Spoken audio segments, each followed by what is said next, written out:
and welcome to another Just Story Time. I am your host, Michael David Simmons, and without any delay, here is the story. There once were four individuals: Carol Round, Roe Washington, Dave Funn, and Michelle Anderson. They all graduated from the University of Utah with degrees in biology. They, receiving their doctorates, decided that after graduation they needed to go on a little adventure to celebrate, to commemorate, and to draw closer to one another. So they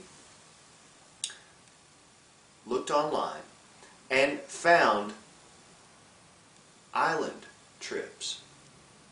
A website boasted a trip to a remote island in the Pacific. So they decided to take this website up on their offer.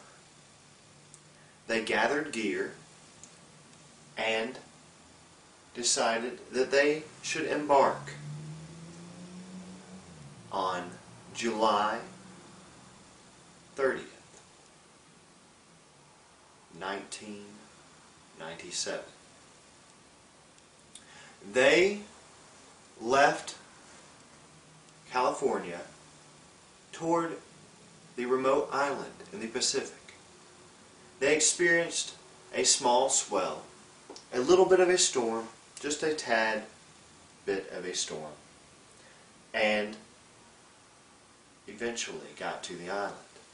When they got to the island, before the storm had reached them, the island received heavy rain, and there were all types of fish that had gathered near the island beyond some of the coral shells and resided in the warm waters near the beach of the island. Upon getting to the island, their salesman, the sailor, ship captain, and person that sold them on the trip, decided that he would go first onto the shore, and he took a rowboat and rowed ashore. Roe Washington wondered, why is this individual going first to check out what's going on? Shouldn't it be safe? Shouldn't it have already been checked out prior to them showing up? Shouldn't there be accommodations on the island? Well, honestly, there wasn't much on the island.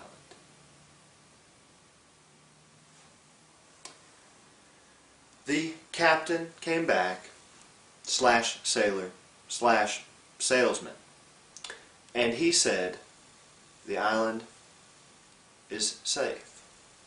Let's go ahead and bring ashore what we have to stay with. So, Carol Round, Roe Washington, Dave Funn, and Michelle Anderson went onto the island. They, with their guide, took a trail from the island, venturing toward the center of the island. They had gone no more than 600 yards when they slowly began to realize, where are we supposed to where are we supposed to stay? Where are we supposed to actually reside? Away from the elements, away from the animals, away from what might be inhabiting the island. That is when their guide said, we're going to go down this trail.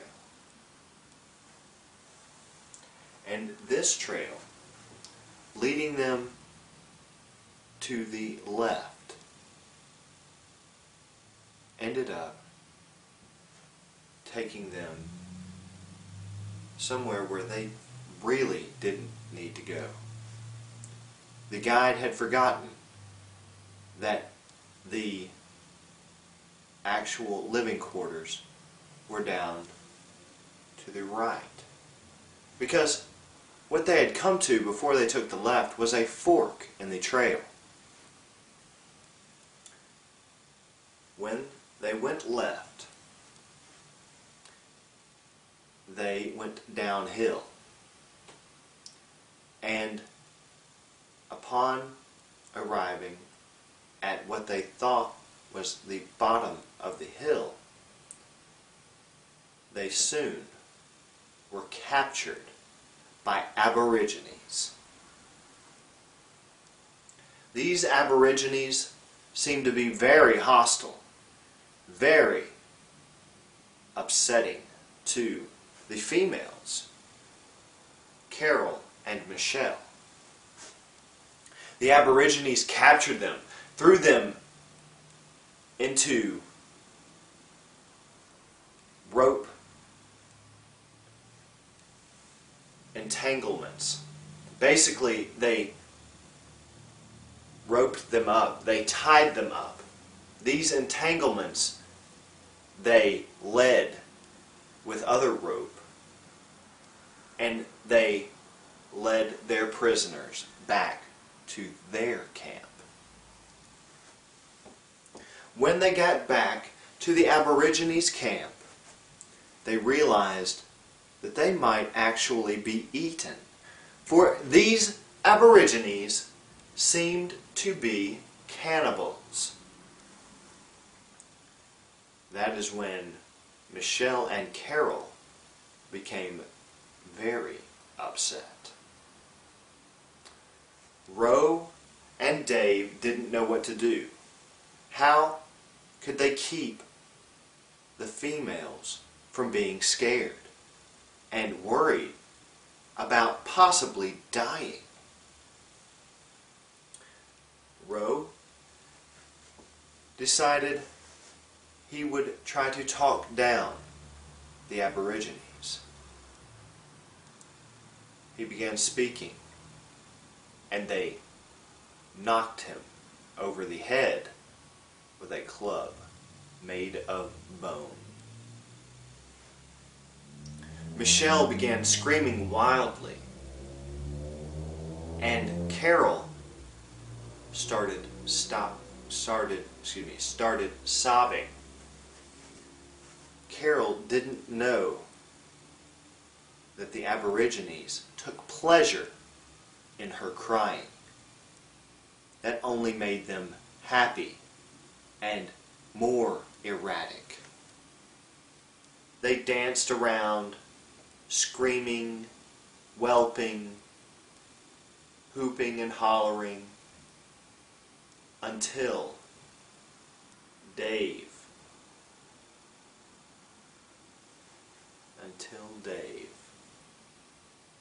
See, David had mannerisms.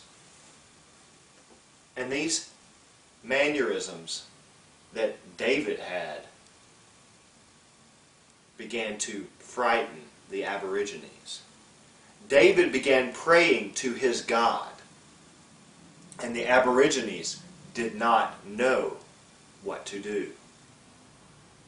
They heard words, and the words frightened them. The words that David spoke seemed to calm everyone that was conscious in his party. David continued to pray.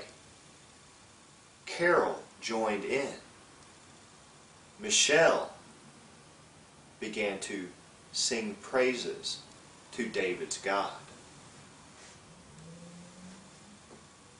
All of a sudden, the Aborigines scattered, for they feared what was being spoken in David's tongue, and as well in the other members of the party. Roe was silent, for he was not conscious. And David continued with his conversation to his God. All of a sudden, Roe awakened. Roe awoke. Roe became awake. And David decided that he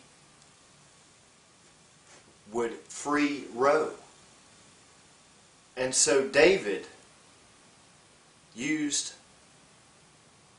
what he had with him to untie Roe. Dave loosed the bindings just a bit, and Roe broke free of the bondage in which he was encased. David was freed by Roe, and then they both set the females free. Carol Round sang praises of overwhelming joy, and Michelle exclaimed wildly, "David, surely your God has saved us, thanks to your wonderful prayer and the words you spoke." Those prayers brought us a sense of joy and an overwhelming sense of protection. About the time that all of this transpired, the Aborigines came back, for they were wondering why they were so frightened. And about that time, there began an interaction between the two parties. David spoke as best he could to convey the messages of peace, understanding, and why he did what he did. The Aborigines said to one another, "It is time for a hunt. We have gained some enlightenment from these individuals." So they did what they knew would bring them closer to this party from a distant land.